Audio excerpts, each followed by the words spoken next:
Hello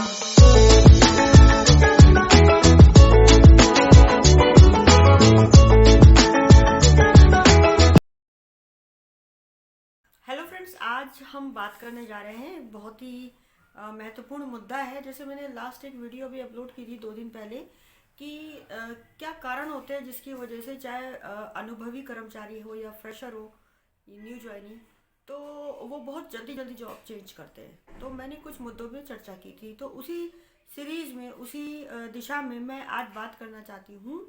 थोड़ा सा अपने अनुभव के आधार पे ये बताना चाहती हूँ किस तरह से हम नौकरी को पाते हैं, तो उसमें हमें किस तरह से टिकना है। देखिए, आज के दौर में सभी कंपटीशन मार्केट में बहुत ज़्यादा है और युवा काफ़ी योग्य जो है व्यक्ति, महिला पुरुष जो है वो उनको जॉब ढूंढने में काफ़ी दिक्कतों का सामना करना पड़ता है और बहुत मुश्किल से हम जॉब को ग्रास्प कर पाते हैं, यानी हम नौकरी को ले पाते हैं। एक बहुत लंबी प्रक्रिया से गुजरना पड़ता है, जिसमें आपको विज्ञापन देखने हैं, बायोडाटा डालना है, फिर बायोडाटा स्क्रीनिंग शॉर्टलिस्ट होगा, फिर आपको कभी कभी टेलीफोनिक इंटरव्यू देना है, फिर आपने जो है फेस टू फेस इंटरव्यू देना है, फिर जाके आपके डॉक्यूमेंट्स पूरे होने चाहिए और आपकी ज्वाइनिंग होती है और आप ड्यूटी पर आते हैं, काम पे आते हैं। लेकिन उसके बावजूद आपको जॉब प्रोफाइल एक लेटर भी मिलता है कि भाई आपको ये काम करने हैं, तो आप वो लेटर पे भी साइन करके जो है अपना काम एक्सेप्ट करते हैं, काम करना शुरू करते हैं। लेकिन इतनी एजुकेशन लेने के बाद, इतनी एक बड़ी रिक्रूटमेंट की रिक्रूटमेंट एंड सिलेक्शन की प्रक्रिया को पार करने के बाद जब आप नौकरी को पाते हैं तो आप उसमें क्यों नहीं जम पाते हैं? आपने सोचा?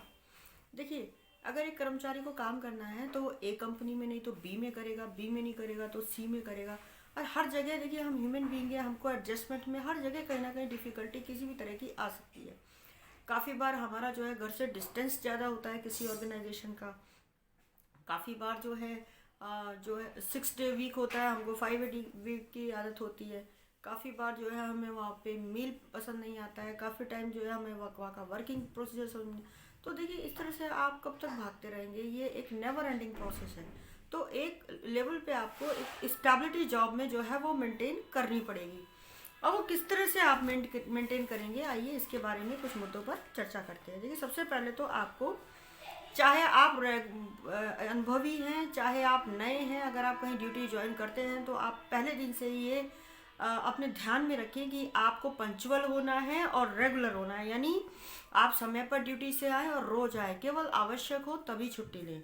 दूसरा, आपको फॉर्मल ड्रेस पहन के जानी है। आपके कपड़े बहुत ज़्यादा चमक धमक तड़क भड़क के नहीं होने चाहिए। अगर आप ड्यूटी पे जाते हैं तो आपकी ड्रेस जो है वो फॉर्मल यानी साधारण होनी चाहिए, चाहे आप वेस्टर्न वेयर करें चाहे आप इंडियन वेयर करें ड्रेस, लेकिन वो फॉर्मल होनी चाहिए।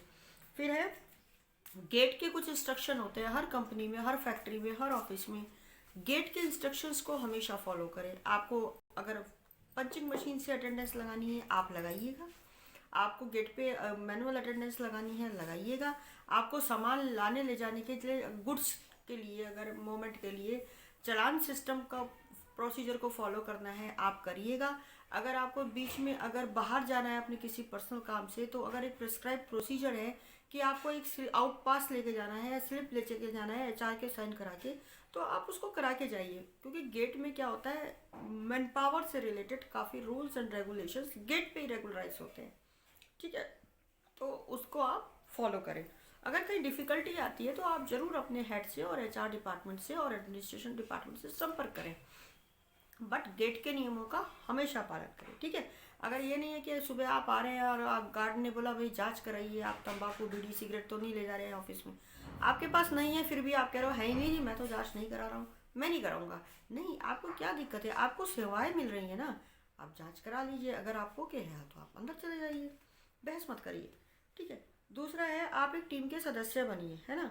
तो आपको टीम के सदस्य बनने के लिए क्या ज़रूरी है कि आपको व्यवहार अपना अच्छा रखना होगा, और आपका जो एक टीम वर्क होता है उसमें एक दूसरे के साथ काम शेयर करके और एक दूसरे के साथ जो है थोड़ा सा नॉलेज और एक्सपीरियंस शेयर करें काम को कैसे करना है, तो टीम वर्क करके आपको एक दिए हुए टास्क को पूरा करना है।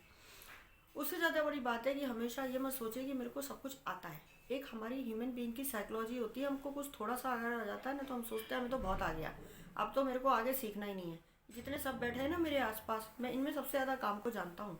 और यही उसकी जो भावना है, एक व्यक्ति को थोड़ा सा उसके जो रिजल्ट आते हैं, नतीजे आते हैं, वो काम को पूरी तरह से उतनी अच्छी तरह नहीं कर पाता है, क्योंकि वो नए नए बदलाव को, नए नए चेंजेस को, अलग अलग अच्छे काम करने के पैटर्न को नहीं सीख पाता, जिसकी वजह से उसकी जो है कार्य क्षमता घटती है, उसके इस ईगो की वजह से।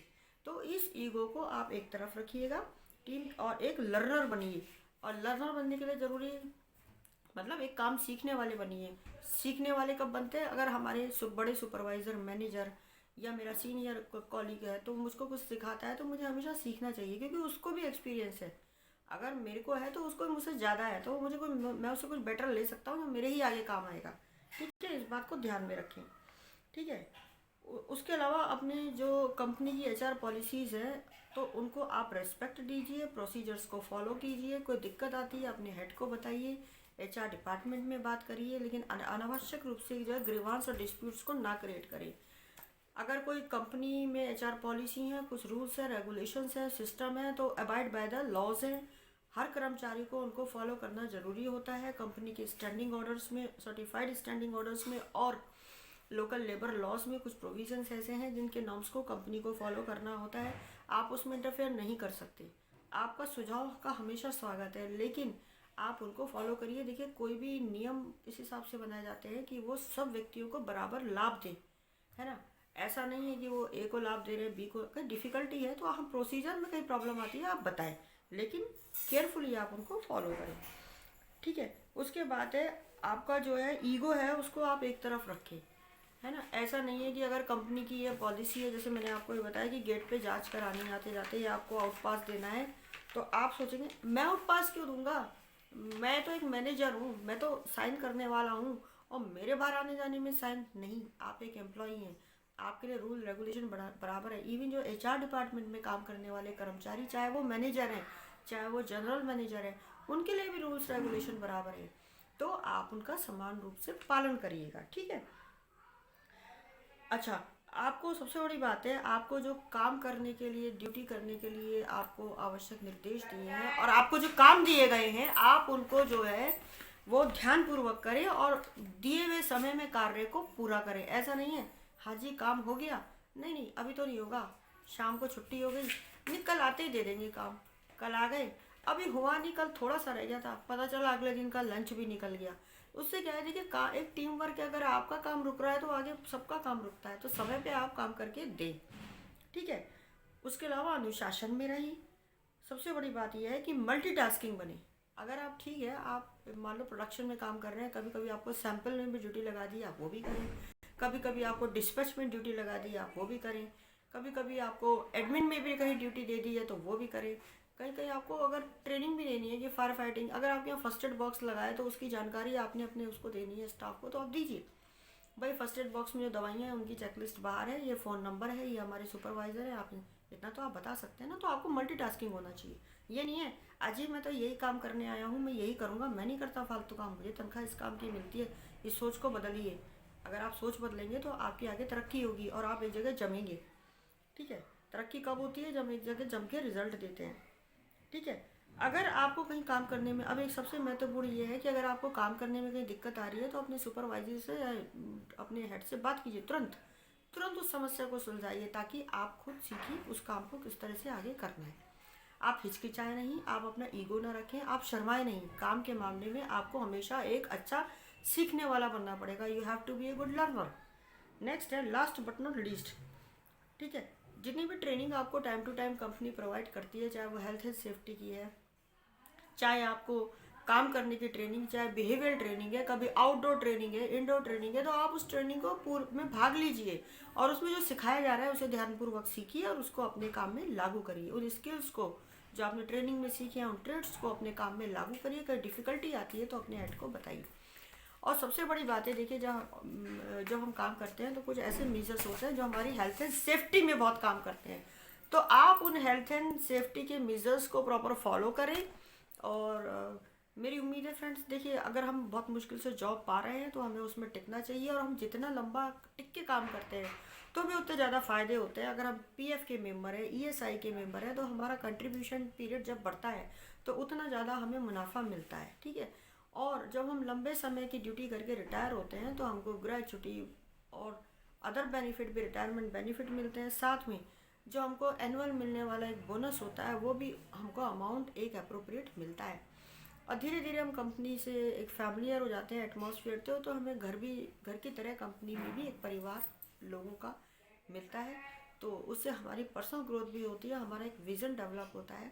तो फ्रेंड्स, मुझे उम्मीद लगता है कि मैंने एक अलग सा टॉपिक लिया, अपने अनुभव के आधार पे लिया, क्योंकि मेरा ये चैनल जो है ह्यूमन रिसोर्स प्रैक्टिस से रिलेटेड है। और ये मैंने अपने जॉब करने के दौरान मैं रोज़मर्रा इस दिक्कत को देखती हूँ कि बहुत टैलेंटेड लोग आते हैं काम करने, लेकिन कहीं ना कहीं वो या तो आउटपुट नहीं दे पाते, या वो एडजस्ट नहीं करते, या उनको बिहेवियरल एडजस्टमेंट में प्रॉब्लम होती है, या कंपनी की एचआर पॉलिसीज़ को फॉलो करने में प्रॉब्लम आती है।